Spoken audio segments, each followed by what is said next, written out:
فإن أطاعوني حبلت قلوبهم بالرأفة والرحمة।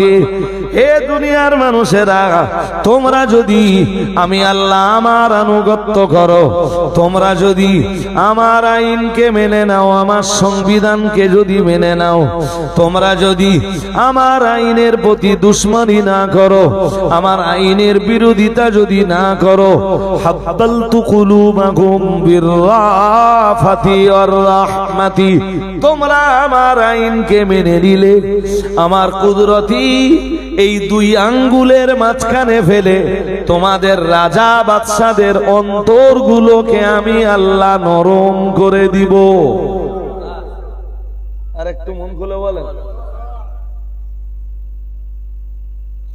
সবার অন্তর তো আমার এই আঙ্গুলের মাঝখানে।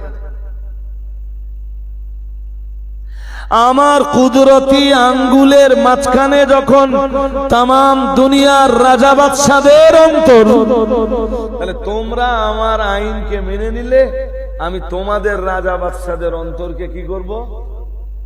জোরে বলে কি করব?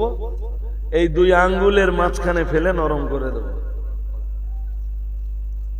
পরে আবার বলেছেন, ওয়াইনা সাউনি হাব্বালতু কুলুবাহুম বিসসুখতাতি ওয়ান নুকমাতি। আমার আল্লাহ পাক আবার জানিয়েছেন, নবী আমার বিশ্বের মানুষের কাছে তা ব্যক্ত করেছেন।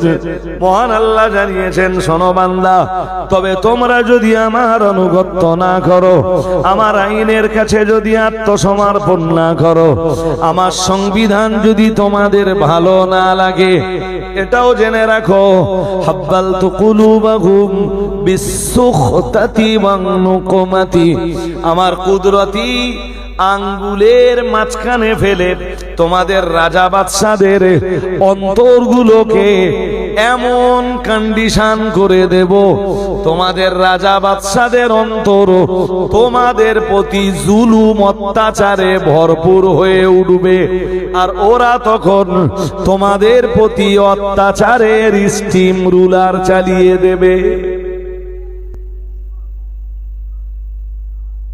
বলুন নাউজুবিল্লাহ। আর একটু জোর করে বলেন। এই শেষের দিকে এসে আমার কাছে যেই কথা শুনলেন, তাতে নিটফলটা কি দাঁড়ালো? আমরা ঠিক আছি? জোরে বলেন। আর আমরা ঠিক না থাকলে আল্লাহ আমাদের জন্য দুনিয়ার রাজা বাদশাদের অন্তরগুলো কঠিন করে দেবেন, আর দুনিয়ার রাজা বাদশারা তখন আমাদের উপরে অত্যাচারের স্টিম রুলার চালাবে। একটা সোজা কথা মনে রাখুন ভাই, যে এই ভারতবর্ষের রাজা বাদশাদের কেউই বলো মুসলিমদের, কেউই, চাই আপনি যার কথাই বলেন,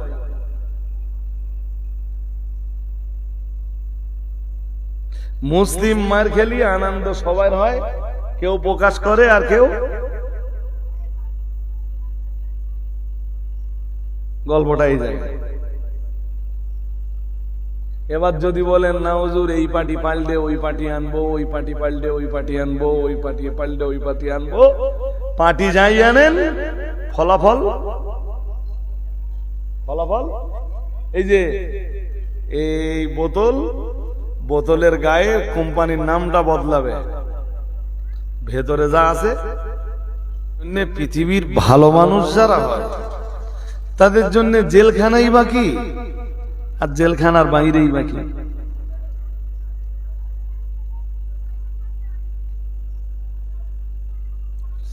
আপনি আপনার পরিবারের একমাত্র উপার্জনকারী, কোন কারণে যদি আপনাকে কেউ ফাঁসিয়ে দেয় আর যদি 12 বছর জেল কাটতে হয়, আমি বলছি এরপরও আপনার চিন্তা করা উচিত না যে আমার পরিবার কি খাবে। আপনি জেলখানায় বসে বসে শুধু আল্লাহর ইবাদত করেন, ওদের খাওয়ানোর জিম্মাদারি আপনার উপরে না, আসল জিম্মাদারি বলুন কার উপরে? আরে বহু পরিবার থেকে তো দেখি 4-5টা কচি কাঁচা, বাবা হঠাৎ মারা গেল, এরকম ঘটনা ঘটে না?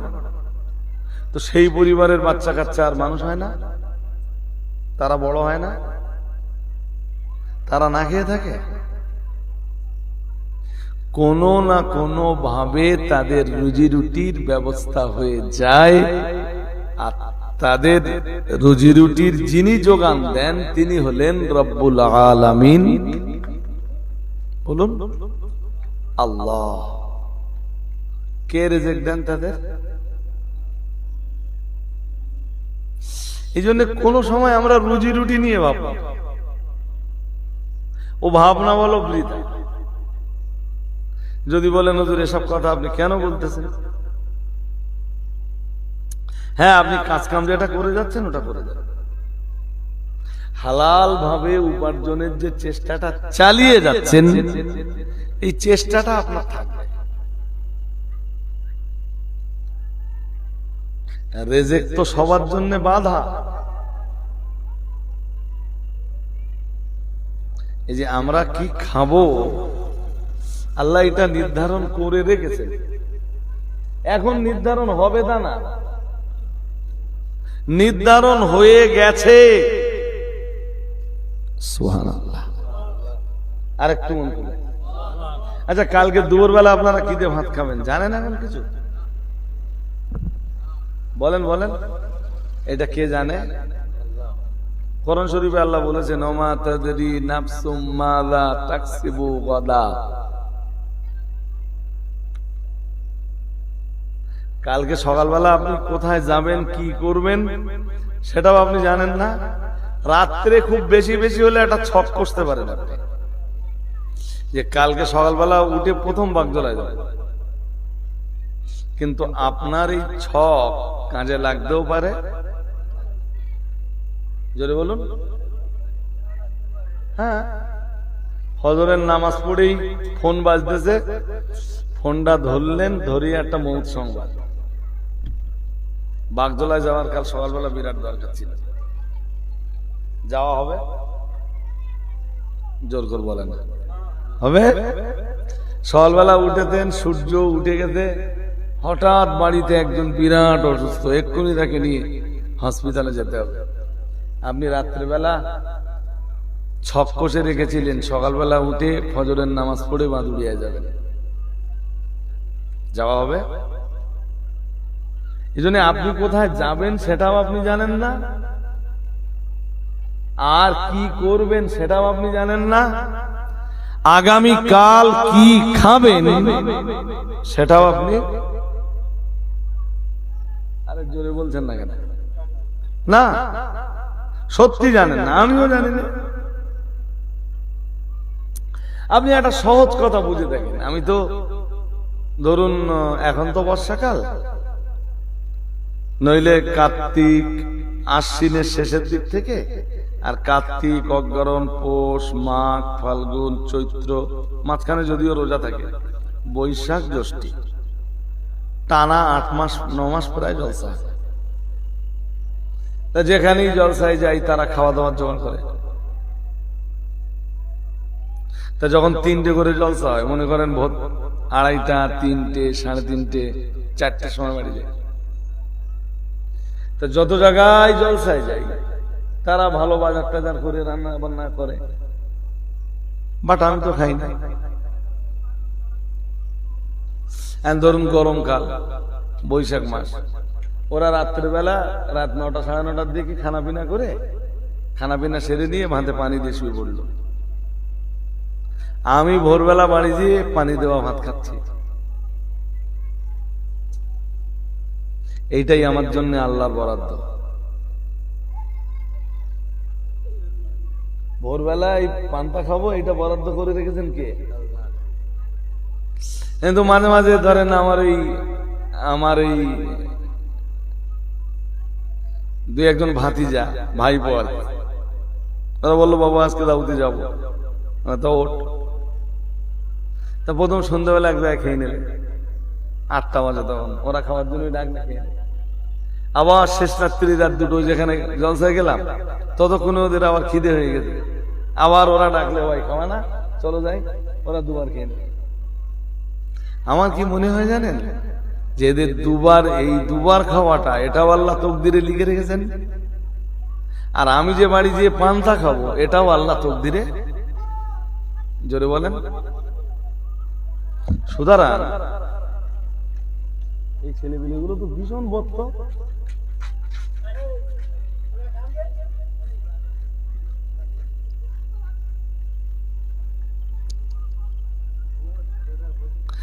এই কারণেই আপনাকে বলছি যে রুজি রুটি নিয়ে ভাই সাহেব ভাববার কিছু কিছু না। হজের সময়, এবারের হজের একদিন কাবা থেকে বেরিয়েছি, শুধু বাস্তবতাটা বোঝাচ্ছি আপনার। তা কাবা থেকে বেরিয়ে কিছু দূর আসবার পরে মাদিন সাহেবের সাথে দেখা। অত ভিড় ভাট্টার ভিতরে সচরাচর দেখা হয় না, সেদিন ফোনও করিনি। মাদিন সাহেবের সাথে দেখা, তা দুজন দাঁড়িয়ে দাঁড়িয়ে গল্প করছি। তা মাদিন সাহেব আমাকে বলছে এক জায়গায় যাবে। আচ্ছা কোথায় যাবে? তো চলো না অন্য একটা বিল্ডিং এ যাবো। সেখানে গুজরাটের আহমেদাবাদের এক হাজি থাকে, আমারও পরিচিত, মাদিন সাহেবেরও পরিচিত। সে লোক আহমেদাবাদে থাকে, আর আহমেদাবাদ থেকেই তিনি হজে গেছেন। তা আমরা গেলাম, যে তাদের রুমে বসলাম। বসতেই দেখি ওরা দস্তরখানা বিছাচ্ছে, আর ততক্ষণে আমার খাবার আমার বিল্ডিং এ চলে গেছে।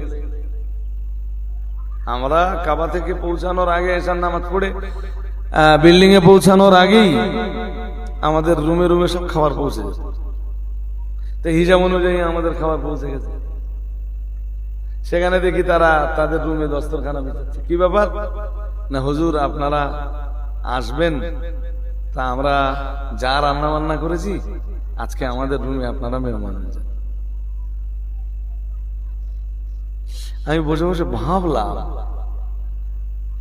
যে আজকে আল্লাহ রাব্বুল আলামিন এদের কাছেই আমাদের রুজি রুটি লিখে রেখেছে।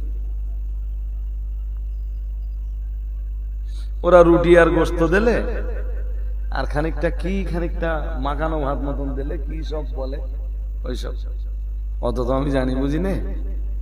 তো ওই মাখানো ভাত দুটো খেলুম, আর একটু রুটি আর গোশত, খুব ফাইন রান্না করা, একদম ঘরোয়া রান্না, ওরা নিজেরা রান্না করেছে। আমি বলছি আপনার নসিবে আল্লাহ যা লিখেছেন আপনি ঠিক তাই খাবেন। তার চেয়ে বেশিও খাবেন না, কমও খাবেন না, তার চেয়ে খারাপও খাবেন না, তার চেয়ে ভালো আপনি না। আপনার কি মনে হয় যে আপনি আর একটু ধনী হলে আর একটু ভালো খেতেন? আমি বলছি না। আপনার পকেটে আর একটু পয়সা থাকলে আপনি ভালো খেতেন? আমি বলছি না। আর একবার বলে দেখেন যে হ্যাঁ হুজুর খেতুম না। আপনি পৃথিবীতে ঠিক তাই খাচ্ছেন যেটা আল্লাহ আপনার তকদিরে লিখে দিয়েছেন। সুবহানাল্লাহ বললেন না তো? আর একটু মন খুলে বলেন, এইটা কি আপনাদের বিশ্বাস? হ্যাঁ না জোর করে বলতে হবে, কোন কোন করলে হবে না। আমি বলছি এইটা কি আপনাদের বিশ্বাস? একদম পুরোপুরি বিশ্বাস রাখবেন। ওটা শুধু বিশ্বাস না, ওটা আপনার ঈমান, যে প্রতিদিন আমি তাই খাই যা আমার আল্লাহ আমার তকদিরে লিখে দিয়েছেন। আপনি ভালো খেলেও ওই ভালোটাই আল্লাহ আপনার তকদিরে লিখে দিয়েছেন। যেদিন শুধু ডাল দিয়ে ভাত খাচ্ছেন দুপুর বেলা, সেদিনও জানবেন ওই ডাল ভাতটাই আল্লাহ রাব্বুল আলামিন আপনার তকদিরে লিখে দিয়েছেন। আবার এমনও সময় আসবে দেখবেন হাঁড়িতে রান্না বান্না করা আছে, আপনার খাওয়ার সময় নেই, অথবা বিপদে মুসিবতে পড়ে আপনার খাওয়া হয়নি। এরম সময়ও আসবে। তা যেদিন খাওয়া হয় না সেদিন আপনি রাগ করবেন না। রাত্রের বেলা বাড়িতে এসে দেখলেন যে বিড়ালে হাঁড়িতে মুখ দিয়েছে, আপনি গিন্নির উপরে রাগ করে আর কি করবেন? এটা আপনার তকদির। আমার কথা শুনছেন নাকি? শুনছেন না? হ্যাঁ, মাছ কিনে এনেছিলেন, গিন্নির কাছে মাছ দিতেছেন, সে মাছ বিনালে চলে গেছে। ওটা কি কথা বলে? হ্যাঁ, গিন্নিরে বলেছিলেন যে মাছটা ভালো করে জোর করো, ও তো ভয়ে ভয়ে আছে যে বাড়ি এসে কি বলবেন তার ঠিক নেই। আপনি ওর উপর রাগ করেন না, ওইটাই আপনার তকদির, ওটা আপনার নসিবে না, ওটা বিড়ালের নসিবে ছিল। আমি কি বোঝাতে পারছি আপনাদের? হ্যাঁ, চটপট অনেকে রাগ ঝাল করে গিন্নির উপরে দুমদাম কষিয়ে দেয়, এগুলো তো অ্যাকচুয়াল বুদ্ধিমত্তার পরিচয় না। চলুন, আমি যেটা বলছিলাম যে একজন আল্লাহওয়ালা, একজন আমেল মানুষের জন্য আমি বলছি জেলখানার ভিতরটাও ভালো, জেলখানার বাইরেটাও।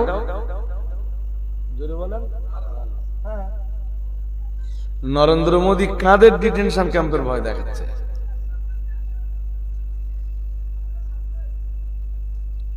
ভারতবর্ষের নাগরিকত্বের প্রমাণ যদি আমাদের দিতে হয় তো সবার আগে তো নাগরিকত্বের প্রমাণ নরেন্দ্র মোদীর দেওয়া উচিত।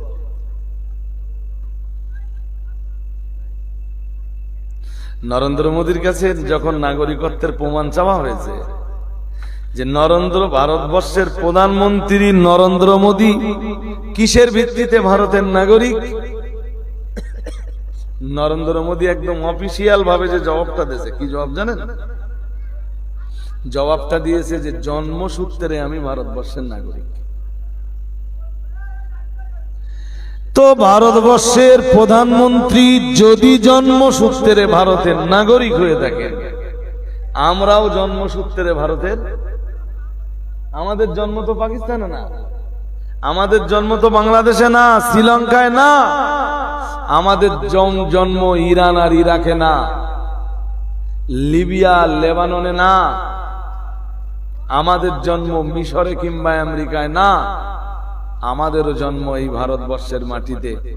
অতএব নরেন্দ্র মোদী যদি জন্মসূত্রে ভারতবর্ষের নাগরিক হয়ে থাকেন, আমরাও জন্মসূত্রে ভারতবর্ষের নাগরিক। অনেকে টেনশনে আছে। এই 2-3 দিন আগে একজন বলছিল হুজুর খুব টেনশনে আছে। কেন এত টেনশন কেন? তাহলে হুজুর যদি এসআইআর হয়, উফ ওই টোটোটা হয়, আলো বন্ধ করুক, খুব লাগছে চলে। কি গাড়ি থাকে জানি, ব্যাপক লাগছে।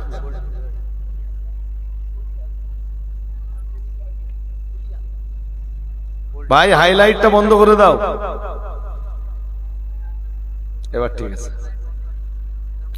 আমার দিকে তাকান।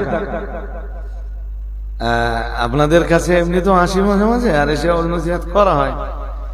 তো আজকে কিছু শিক্ষামূলক উপদেশ, যে কথাগুলো, আমার দিকে তাকান, আমার দিকে, যে কথাগুলোর ভিতর থেকে আপনি কিছু শিক্ষা পেতে পারেন। তাই বললাম ভাই টেনশনের কি আছে? তো বলে না, যদি এসআইআর হয় আর আমার নাম যদি বাদ যায়, আর তোমার নাম যদি নাই বা থাকে লিস্টে, আমার না, এই নিয়ে কোনোদিন টেনশন। একদম মনের কথাটা শেয়ার করছি। আমার নাম যদি লিস্টে নাও আসে, যদিও 2002 সালের ভোটার লিস্টে আমার নাম আছে, আমি 2002 সালে প্রথমবার ভোটার।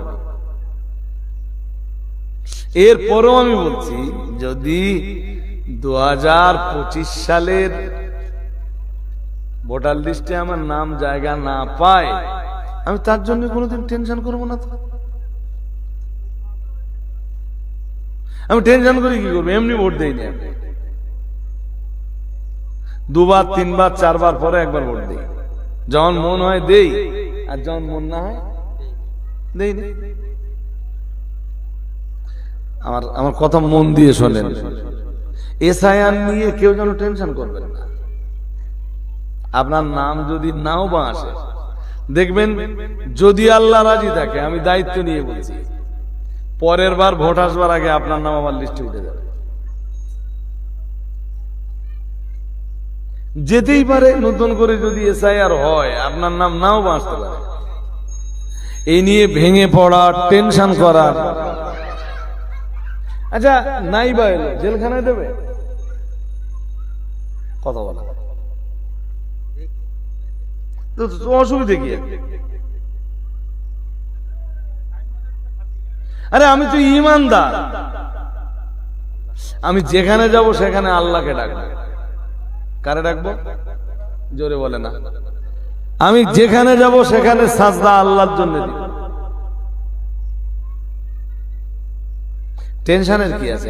তবে এটা ঠিক যে ভারতবর্ষে বিজেপি সরকার বা ভারতীয় জনতা পার্টির সরকার এই ভারতবর্ষে যবে থেকে এসছে না, এরা কখনোই ভারতবর্ষের নাগরিকদেরকে স্বস্তিতে থাকতে দেয়নি, আর যতদিন থাকবে এরা মানুষকে স্বস্তিতে থাকতে দেবে না।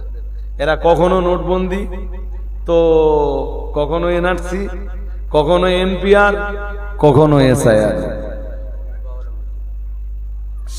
কখনো কাশ্মীরের 370 ধারা রদ, আর কখনো বাবরি মসজিদের মামলা। ভারতবর্ষের যে আদালতগুলো আছে, আমি খুব কষ্টের সাথে বলছি, আজকে 15ই আগস্ট স্বাধীনতা দিবসে আপনাদেরকে বলছি, ভারতবর্ষের যে আদালতগুলো আছে না, ভারতবর্ষের আদালতের উপরে শ্রদ্ধা জানিয়েই বলছি। আমি এখনো বলছি ভারতবর্ষের আদালতের উপরে আমার আস্থা আছে, যদি সেগুলো ক্লাব ঘরে পরিণত না, যদি সেগুলো রাজনৈতিক পার্টি অফিসে পরিণত না হয়, যদি ভারতবর্ষের বিচারপতিরা নেতাদের আঙ্গুল হেলানি অনুযায়ী বিচার না করে। বিচার ব্যবস্থার উপরে আস্থা ছিল, আছে, আগামী দিনও জোরে বলেন হ্যাঁ। কিন্তু আমরা তো একদম দেখতেই পাচ্ছি যে ভারতবর্ষের এক শ্রেণীর নেতা লিডাররা যা বলে দিচ্ছে, পরের দিন আদালতে সেইটাই হচ্ছে। তো এইটাকে আমি আদালত বলবো না পার্টি অফিস বলবো? আরে কথা বলেন না কেন? বলবেন তো, এটা কি বলবো?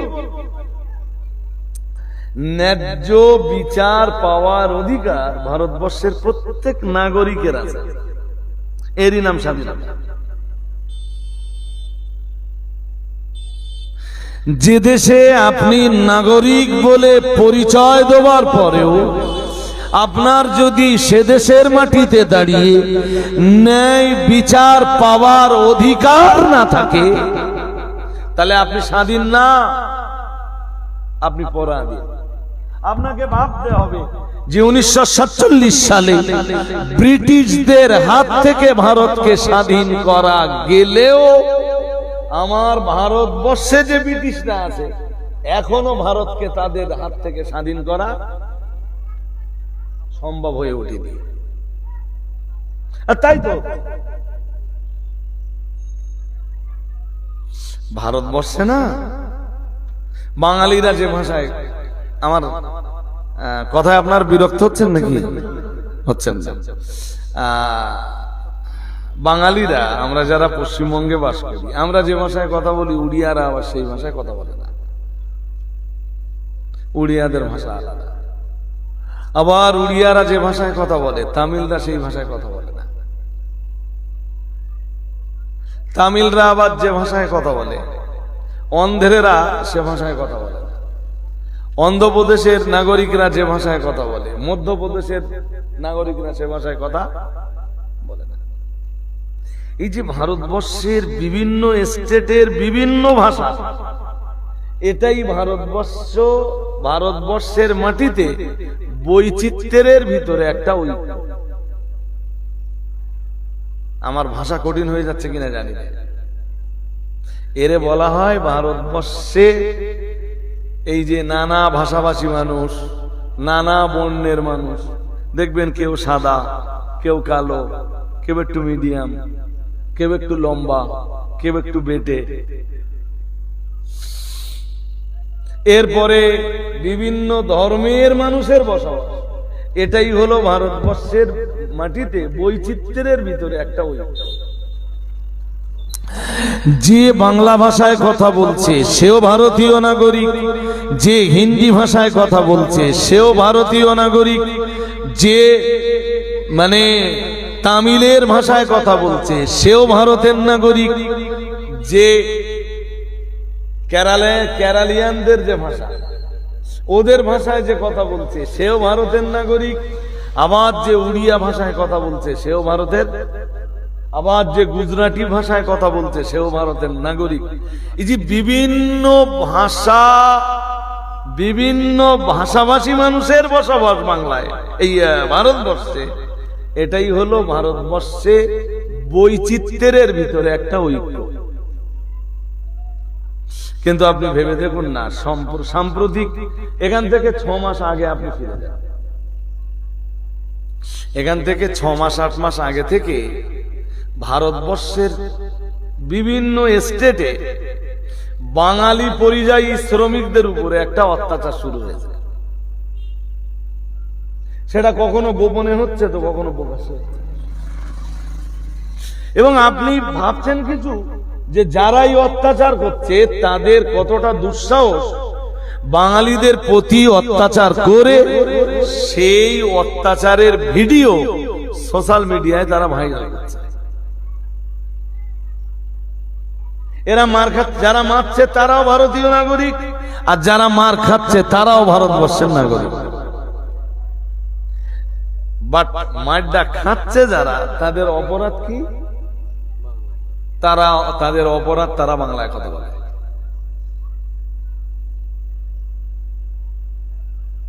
তাহলে পরিষ্কার বলে দেওয়া হোক যে পশ্চিমবঙ্গ ভারতবর্ষের কোন অঙ্গরাজ্য নয়।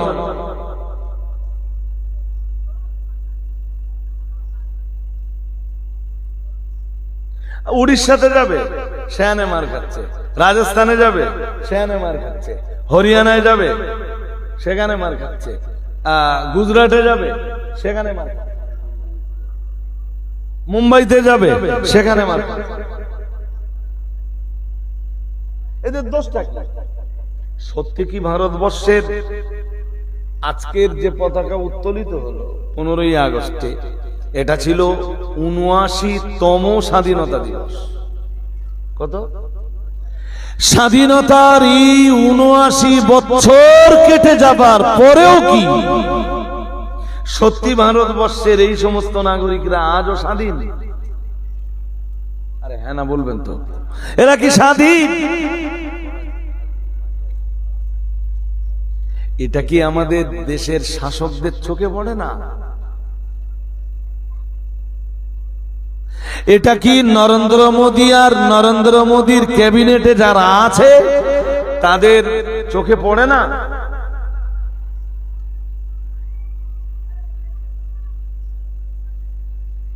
লজ্জা। আমি বলছি এটা ভারতবর্ষের ক্যাবিনেটের জন্য, হ্যাঁ, তা লজ্জা তো বটে। রাস্তায় মন দিলে হবে না ভাই, রাস্তায় মন দিলে হবে না। যে যে ভাষায় পারে কথাবার্তা বলুক, দেখার দরকার সে ভারতবর্ষের নাগরিক কিনা। হ্যাঁ, যদি সে সত্যি সত্যি বাংলাদেশি হয়, আমিও দায়িত্ব নিয়ে বলছি, এদেশে থাকবার কোন অধিকার তার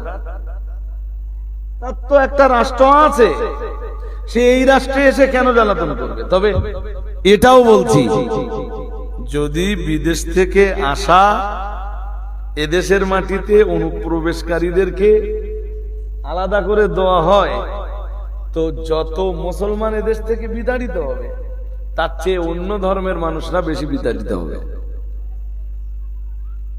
আমার কি ভুল হয়ে যাচ্ছে? জোরে বলেন। এসআইআর নিয়ে আপনি এত টেনশনে আছেন কেন? কোনো টেনশন নেই, কোনো টেনশন নেই। তবে দেশের গভর্নমেন্টের উচিত হলো সবার প্রতি সমব্যবহার করা। শত শত বছর ধরে এই ভারতবর্ষকে মোগলরা শাসন করেছে, শত শত বছর, 2-1 বছর না, 2-10 বছর না, শত শত বছর ধরে মোগলরা এই ভারতবর্ষকে শাসন করেছে। মোগল পিরিয়ডে অনেক মুসলিম বাদশা তো এসছিল না? আসিনি? জোর করে বলেন, আসিনি? কিন্তু তারা কারোর ধর্মের উপরে আঘাত করে, কারোর বাসস্থানের উপরে আঘাত করে। আজকের নরেন্দ্র মোদীর ডিজিটাল ভারতবর্ষে যেটা দেখছি, মানুষের বাসস্থান গুড়িয়ে দেওয়া হচ্ছে। কিসে গুড়িয়ে দিচ্ছে? বুলডোজার দিয়ে। হাও হাও করে কাঁদছে তারা, যাদের বিল্ডিং গুলো গুড়িয়ে দেওয়া হচ্ছে।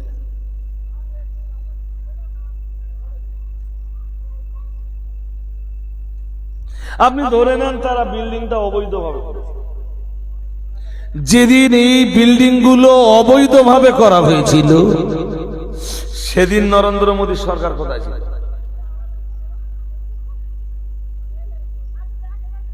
সেদিন তাদের বিরুদ্ধে কেন অ্যাকশন নেওয়া হয়? সেদিন গভর্নমেন্ট তাদের বিরুদ্ধে কেন অ্যাকশন নেয়নি? কারোর বাসস্থান চুরমার করে দেওয়া, বাসস্থান ভেঙে দেওয়া, ঘর বাড়ি ভেঙে দেওয়া, এটা কোনো আদর্শ সরকারের কাজ হতে পারে না। তো যাদের ঘর বাড়ি, বলুন আপনি আপনার এই গ্রামে আপনার ঘর বাড়ি যদি ভেঙে দেওয়া হয়, তবে পাশাপাশি আমি আর একটা পরামর্শ আপনাদের দেবো। আপনাদের এটা পঞ্চায়েত, হ্যাঁ না কিছু বলেন? ঘর বাড়ি মোটামুটি সবাই করেছেন, অধিকাংশের পাকা বাড়ি না মাটির বাড়ি এখনো আছে? না বললেও চলে। পাকা বাড়ি যারা করেছেন, আপনার বাড়ি 1 তলা বা 2 তলা যাই হোক, আমি আপনার পায়ে দুটো হাত দিয়ে বলছি,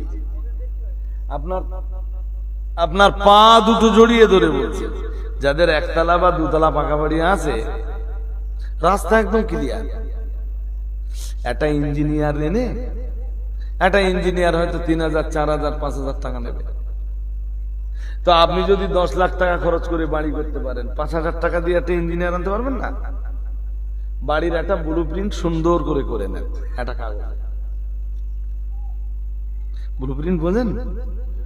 এটা আপনার বারান্দা, বারান্দার পাশে একটা ঘর, মাঝখান দিয়ে একটা প্যাসেজ, প্যাসেজের একদম শুরুতে ডান দিকে আপনার কিচেন রুম, এরপরে একটা রুম, এরপরে একদম মাথার দিকে, প্যাসেজের একদম মাথার দিকে ডান দিকে আপনার টয়লেট।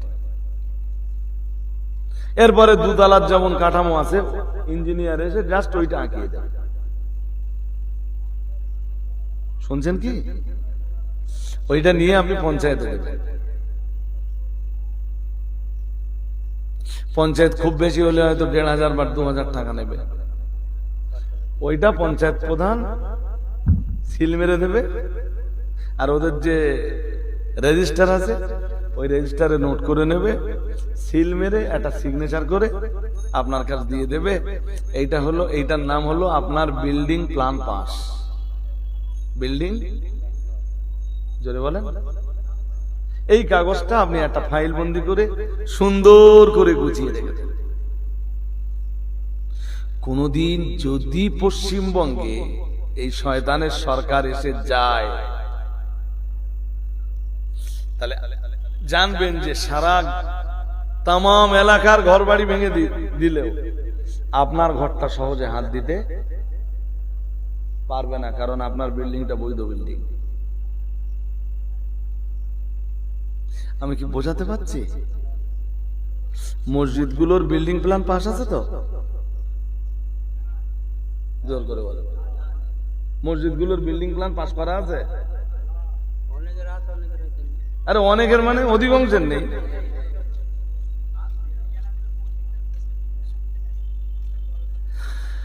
আমি এই যে ভাই সাহেব যারা আছেন, আপনাদেরকে রিকোয়েস্ট করছি, এনি কন্ডিশন মসজিদের বিল্ডিং প্ল্যানটা পাস করুন।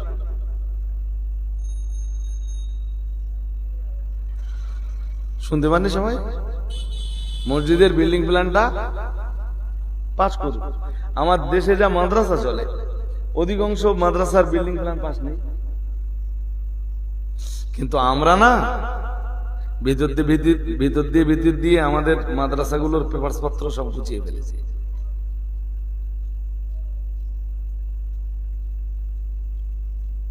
একটা প্রতিষ্ঠান চালাতে গেলে, একটা মাদ্রাসা চালাতে গেলে আমাদেরকে তাকান, অন্তত 14 দফা পেপারস লাগে। আপনার মন হলো আর একটা বিল্ডিং তুলে দিলেন, মাদ্রাসা হিসাবে 5 বছর 10 বছর 20 বছর চালিয়ে দিলেন। আমি বলছি গভর্নমেন্ট যে কোনো মুহূর্তে হস্তক্ষেপ করে আপনার বিল্ডিং কেড়ে নিতে পারে।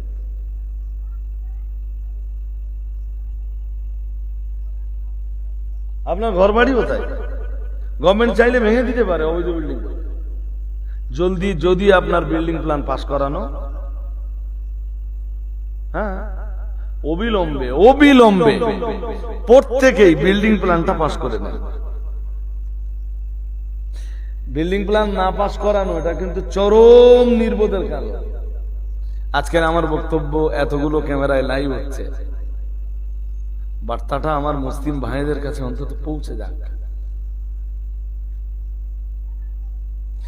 এর পরেও যদি ভেঙে দেয়, হ্যাঁ দিতে পারে, তার জন্য আপনি আদালতে আপিল করতে পারেন। কিন্তু আপনার যদি বিল্ডিং প্ল্যান পাস না করানো থাকে, আদালতে আপিল করার মতো কোনো কন্ডিশন সেটাও তো থাকবে না, সেও রাস্তা তো বন্ধ। আমি ওইটা বলিনি, আপনি আমার কথা আর একবার ভাবেন। আপনার বিল্ডিং প্ল্যান যদি পাস করা থাকে, তাহলে আপনি অন্তত মনকে তো বোঝাতে পারবেন যে আমার সব কিছু ছিল, এরপরেও আমি অত্যাচারের শিকার। আর যদি আপনার কোনো কাগজপত্র না থাকে, তখন যদি ভেঙে দেয়, তখন আপনার আফসোস হবে যে কেন আমি কাগজটা করে রাখলাম। কোনটা? এই ওয়াকফ সম্পত্তি নিয়ে আপনারা যতটা গবেষণা করেছেন, আপনাদের চাইতে হয়তো বলে বলছি একটু অর্ধেক হলেও আমরা হয়তো খানিকটা হলেও হয়তো বেশি গবেষণা করেছি। আপনি জানেন এই ওয়াকফ বিলের এগেনস্টে সরকার যে কালাকানুনটা তৈরি করেছে, এর পিছনে সরকারকে এই জায়গাতে পৌঁছে দেওয়ার পিছনে আমাদের মতো কিছু মুসলিমদেরই হাত আছে।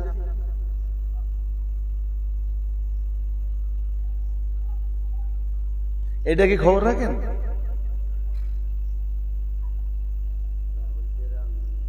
জানেন না? আচ্ছা, আপনারা এইটা কি জানেন যে ওয়াকফ সম্পত্তি আমাদের পূর্বপুরুষরা সম্পত্তি ওয়াকফ করে রেখে গেছেন, মসজিদে হোক মাদ্রাসায় হোক। সম্পত্তি দেশের মুসলিমদের কল্যাণের জন্য তো ওয়াকফ করে রেখে গেছেন, কিন্তু জানেন যে মুসলিমদের ভিতরের একটা অংশ সেই সম্পত্তি লুটে পেটে খাচ্ছে। হ্যাঁ না কিছু বলতেছেন না কেন? বলে বলুন। যদি বলেন না হুজুর, তাহলে আমি বেশি দূর নিয়ে যাব না। আমি একটা মসজিদের আপনার নমুনা দিতে পারবো। একটা মসজিদের ধরুন 70 বিঘা জমি মসজিদের নামে লেখা, সেই জমির কোনো উপার্জন মসজিদ পায় না, এলাকার মানুষ লুটে পিটে খাচ্ছে। এরা কারা? আরে কথা বলেন না কেন? এরা কারা? সুতরাং গভর্নমেন্ট ওয়াকফকে কেন্দ্র করে নতুন যে কালাকানুন তৈরি করেছে, এর জন্য গভর্নমেন্ট যদি দায়ী হয়, আপনি এই শ্রেণীর বা এই জাতের মুসলিম যারা, তাদেরকে কতটা পরিমাণ দায়ী করতে হবে? এরা কতটা অপরাধী?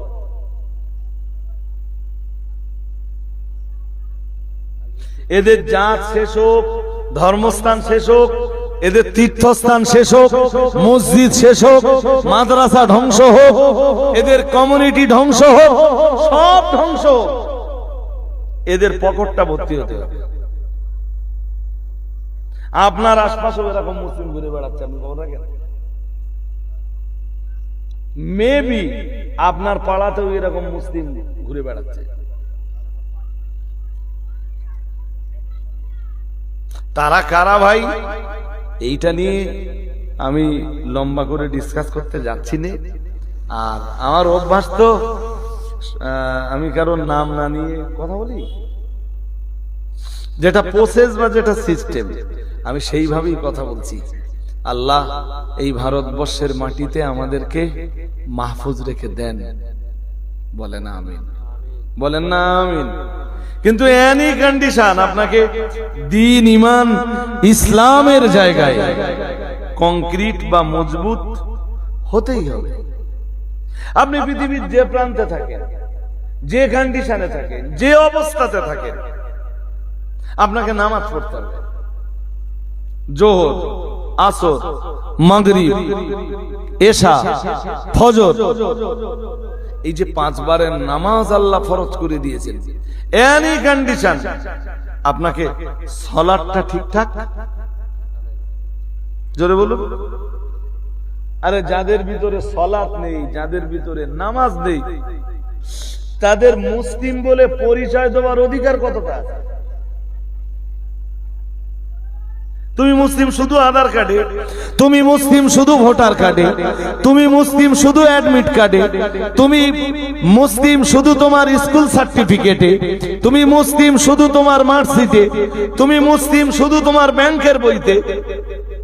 যদি তোমার ভিতরে একজন মুসলিমের আচরণ ফুটে না ওঠে, যদি তোমার ভিতরে নামাজ না জায়গা পায়, যদি তোমার ভিতরে রোজা না জায়গা পায়, যদি তোমার ভিতরে অর্থের যাকাত দেওয়ার প্রবণতা তৈরি না হয়, যদি ইসলামী কানুন, ইসলামী বিধিবিধানকে মেনে নেওয়ার মতো স্বচ্ছ পরিচ্ছন্ন একটা মন তোমার ভিতরে তৈরি না হয়, তুমি কেসা মুসলিম?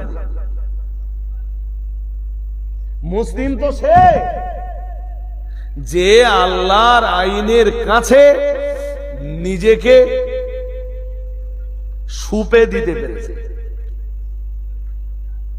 আল্লাহ এইটা আপনার আইন, ঠিক আছে আমি মাথা পেতে মেনে নিলাম। আল্লাহ এইটা আপনার হুকুম, আমি আজ থেকে পালন করব।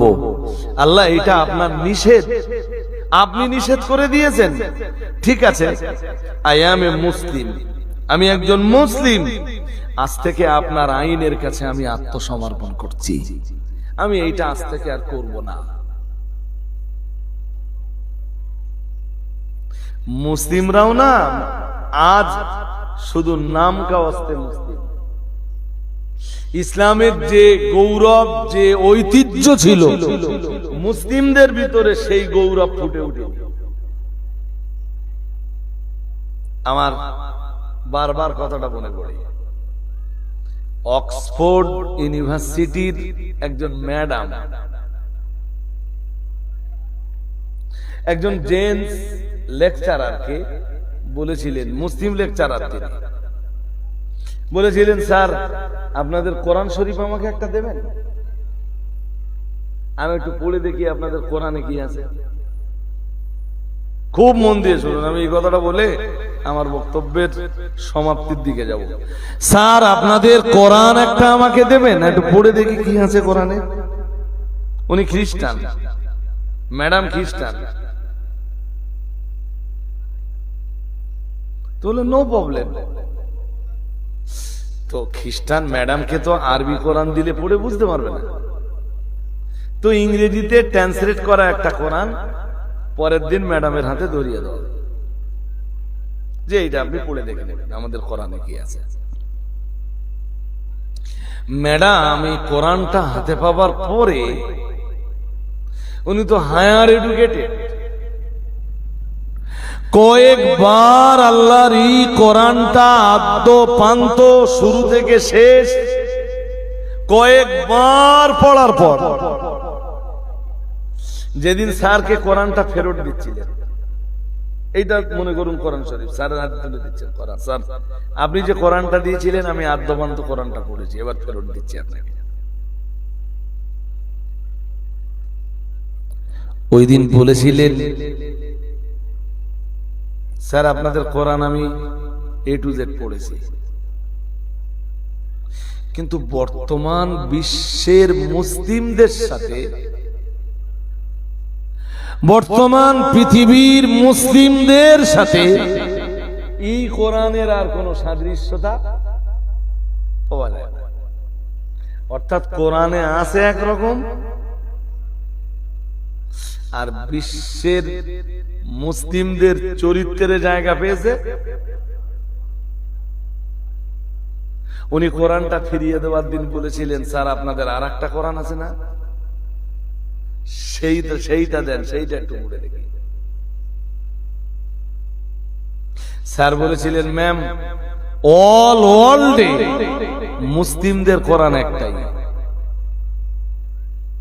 আপনি পাকিস্তানে যান, যে কোরআন, ইন্ডিয়াতে সেই কোরআন। 2023 সালে হজ থেকে ফিরে আসার সময় একটা কোরআন শরীফ দিয়েছিল। সেই কোরআনটা এখন সবসময় আমার ব্যাগে থাকে, অল টাইম আমার যে ব্যাগটা সঙ্গে থাকে ওই ব্যাগে রেখে দেই। আর পৃথিবীর যে প্রান্তে সুযোগ পাই ওই কোরআনটা বার করে একটু তেলাওয়াত করি। কোরআনটা সৌদি সরকার গিফট দিয়েছিল 2023 সালে, 23-এর হজ থেকে ফিরবার সময়। দ্যাটস মিন ভারতবর্ষে যে কোরআন, সৌদি আরবে সেই কোরআন, সৌদি আরবে যে কোরআন, ইন্দোনেশিয়ায় সেই কোরআন, ইন্দোনেশিয়ায় যে কোরআন, আমেরিকায় সেই কোরআন, আবার আমেরিকায় যে কোরআন, ব্রিটেনে সেই কোরআন, ব্রিটেনে যে কোরআন, জর্ডানে সেই কোরআন, জর্ডানে যে কোরআন, তুর্কিস্তানে সেই কোরআন, তুর্কিস্তানে যে কোরআন, আফগানে সেই কোরআন, আফগানে যে কোরআন, জার্মানে সেই কোরআন। অল ওয়ার্ল্ডের মুসলমানদের কোরআন তো একটাই। খ্রিস্টান ম্যাডাম বলেছিলেন, স্যার আপনাদের আর একটা কোরআন আছে, ওইটা দেন। স্যার খুব বিনয় করে বলেছিলেন মুসলমানদের কোরআন একটাই। মুসলমানদের কোরআন কটা? উনি বলেছিলেন, স্যার এই যে কোরআনটা দিয়েছেন, এই কোরআনটা পড়ে বিশ্বের মুসলিমদের চরিত্রের সাথে কোনো সাদৃশ্যতা আমি খুঁজে পাইনি।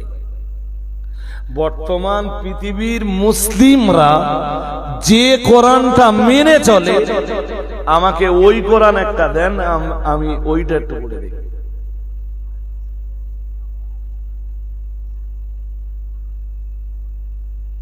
এটা জাতির জন্য লজ্জা, কমিউনিটির জন্য লজ্জা। এরা চায়ের দোকানে বসে ঘন্টার পর ঘন্টা সময় দেয়, শুধু কোরআনের তেলাওয়াতটা প্রতিনিয়ত তেলাওয়াতটা শিখবে, এই জন্য আধা ঘন্টা সময় পায় না। ক্যারাম বোর্ডের আড্ডায়, তাসের আড্ডায় ঘন্টার পর ঘন্টা এদের সময় কেটে যায়। কোরআন শরীফ শেখবার জন্য সপ্তাহে 3 দিন 8 ঘন্টা করে সময় দেবে। এই 8 ঘন্টা সময় এদের,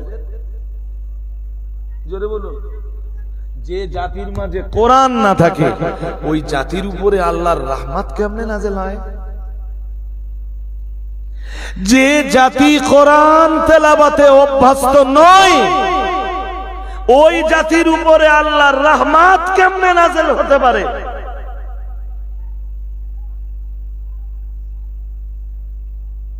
কোরআনের বহু জায়গাতে আল্লাহ তো বলেই দিয়েছেন এই কোরআন রহমত, এই কোরআন মানব জাতির জন্য রহমত, রহমত, রহমত। সুবহানাল্লাহ বলেন। সেই কোরআন নামের রহমতটাকে যে জাতি নিজেদের হাতে তুলে নিতে পারল না, যে জাতি আল্লাহ সেই রহমতটাকে বুকে জড়িয়ে ধরতে পারল না, সেই জাতি আল্লাহর রহমতের আশা কেমনে করতে পারে?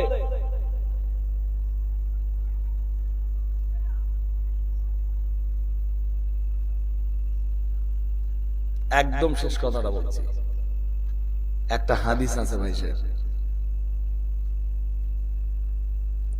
ইন্না কুলুবান নাসি ওয়া কুলুবা মুলুকিহিম বাইনা ইসবাইহি মিন আসাবি'ir রহমান। মহান আল্লাহ পাক নিজেই জানিয়েছেন, এটা হাদিসে কুদসি। আবার বলছি, এটা কোরআনের আয়াত নয়, এটা হাদিসে কুদসি। আল্লাহ পাক নিজেই জানিয়েছেন, বিশ্বের দরবারে সেটা ব্যক্ত করেছেন মুহাম্মাদুর রাসূলুল্লাহ সাল্লাল্লাহু আলাইহি ওয়াসাল্লাম। নবী আমার জানিয়েছেন, ইন্না কুলুবান নাসি ওয়া কুলুবা মুলুকিহিম মহান আল্লাহ ঘোষণা দিয়েছেন, নিশ্চয়ই তামাম দুনিয়ার মানুষদের অন্তর আর তামাম দুনিয়ার রাজা বাদশাদের অন্তর বাইনা ইসবাইহি মিন আসাবির রহমান। আমার আল্লাহ জানিয়েছেন, এটা তো আমি আল্লাহ, আমি রহমান, আমার দুইটা কুদরতি আঙ্গুলের মাঝখানে। সুবহানাল্লাহ বলুন। পৃথিবীর তামাম দুনিয়ার মানুষের অন্তর আর দুনিয়ার রাজা বাদশাদের অন্তর। রাজা বাদশাদের কথাটা একটু আলাদা করে বলা হয়েছে হাদিসে কুদসিতে। আল্লাহ বলেন, তামাম দুনিয়ার রাজা বাদশাদের অন্তর রহমানের কুদরতি দুটি আঙ্গুলের মাঝখানে। শোনো, فإن أطاعوني حبلت قلوبهم بالرأفة والرحمة। হে দুনিয়ার মানুষেরা, তোমরা যদি আমি আল্লাহ আমার আনুগত্য করো, তোমরা যদি আমার আইনকে মেনে নাও, আমার সংবিধানকে যদি মেনে নাও, তোমরা যদি আমার আইনের প্রতি দুশমনি না করো, আমার আইনের বিরোধিতা যদি না করো, হাব্বালতু কুলুবাকুম বিররাফাতি ওয়ার রাহমাতি, তোমরা আমার আইনকে মেনে নিলে, আমার কুদরতি এই দুই আঙ্গুলের মাঝখানে ফেলে তোমাদের রাজা বাদশাদের অন্তরগুলোকে আমি আল্লাহ নরম করে দিব। আর একটু মন খুলে বলেন, সবার অন্তর তো আমার এই আঙ্গুলের মাঝখানে। আমার কুদরতি আঙ্গুলের মাঝখানে যখন তামাম দুনিয়ার রাজা বাদশাদের অন্তর, তাহলে তোমরা আমার আইনকে মেনে নিলে আমি তোমাদের রাজা বাদশাদের অন্তরকে কি করব? জোরে বলে না, কি করব? এই দুই আঙ্গুলের মাঝখানে ফেলে নরম করে দেব। পরে আবার বলেছেন, ওয়াইনা সাউনি হাব্বালতু কুলুবাহুম বিসসুখতাতি ওয়ান নুকমাতি। আমার আল্লাহ পাক আবার জানিয়েছেন, নবী আমার বিশ্বের মানুষের কাছে তা ব্যক্ত করেছেন।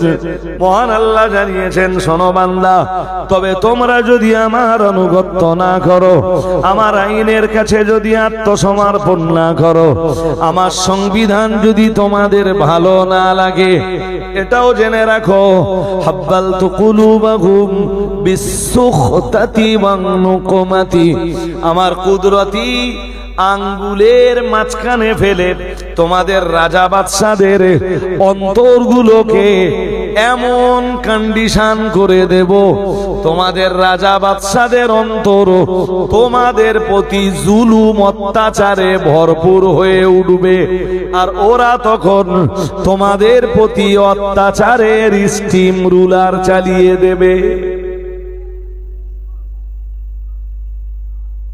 বলুন নাউজুবিল্লাহ। আর একটু জোর করে বলেন। এই শেষের দিকে এসে আমার কাছে যেই কথা শুনলেন, তাতে নিটফলটা কি দাঁড়ালো? আমরা ঠিক আছি? জোরে বলেন। আর আমরা ঠিক না থাকলে আল্লাহ আমাদের জন্য দুনিয়ার রাজা বাদশাদের অন্তরগুলো কঠিন করে দেবেন, আর দুনিয়ার রাজা বাদশারা তখন আমাদের উপরে অত্যাচারের স্টিম রুলার চালাবে। একটা সোজা কথা মনে রাখুন ভাই, যে এই ভারতবর্ষের রাজা বাদশাদের কেউই বলো মুসলিমদের না, কেউই,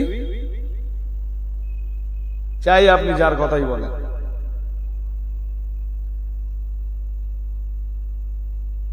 মুসলিম মার খেলি আনন্দ সবার হয়, কেউ প্রকাশ করে আর কেউ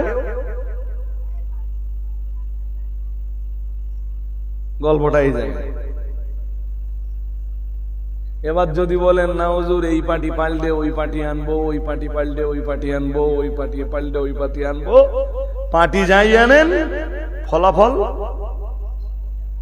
ফলাফল এই যে এই বোতলের গায়ে কোম্পানির নামটা বদলাবে, ভেতরে যা আছে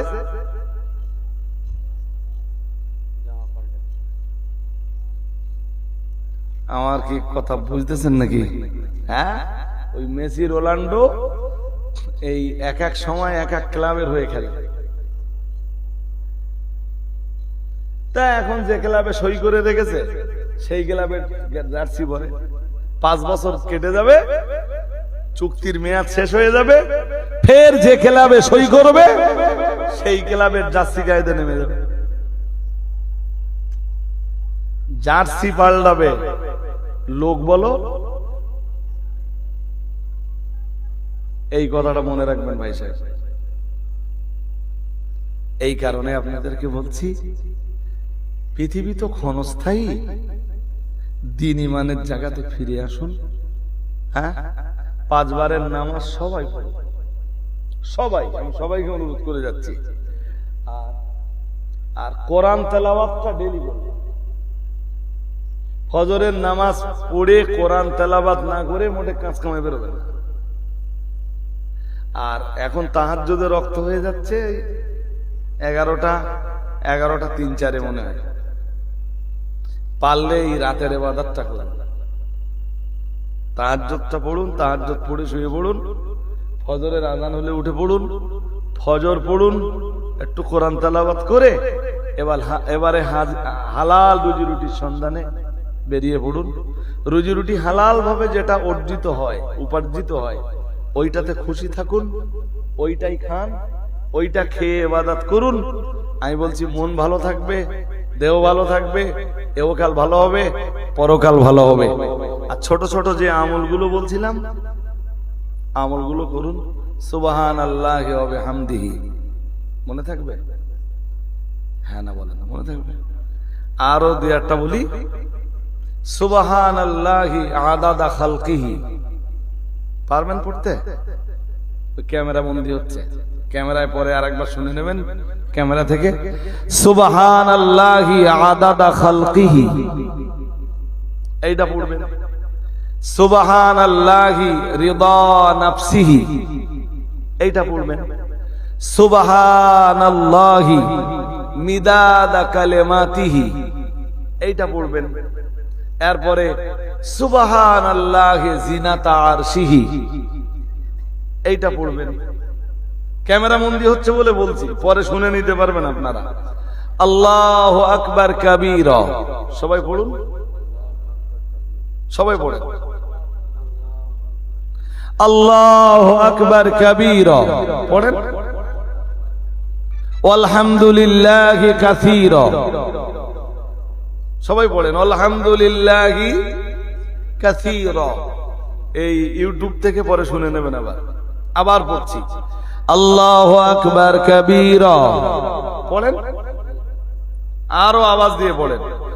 আল্লাহু আকবার কাবীরা আলহামদুলিল্লাহি কাসীরা সুবহানাল্লাহি বুকরাতাও ওয়া আসীলা, এইটা মানে মনে পড়বে। এইগুলো একটু পড়ুন। উঠতে বসতে চলতে ফিরতে, বাইক চালাচ্ছেন, আপনার জবান পড়ছে আল্লাহু আকবার কাবীরা আলহামদুলিল্লাহি কাসীরা সুবহানাল্লাহি বুকরাতাও ওয়া আসীলা। এই ছোট ছোট আমলগুলো করতে থাকুন। আল্লাহ আপনাদেরকে দ্বীন ঈমানের জন্য মঞ্জুর করে নেন। আমিন সুম্মা আমিন। উঠে দাঁড়ান, একটু সালাম পড়ি। ইয়া নবী সালাম,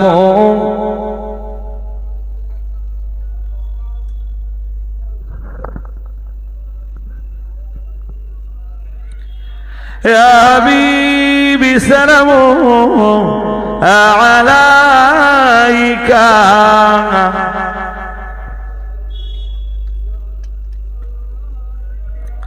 অসহায় এতিম অবস্থায় পুণ্যময়ী হালিম ইমাতমায়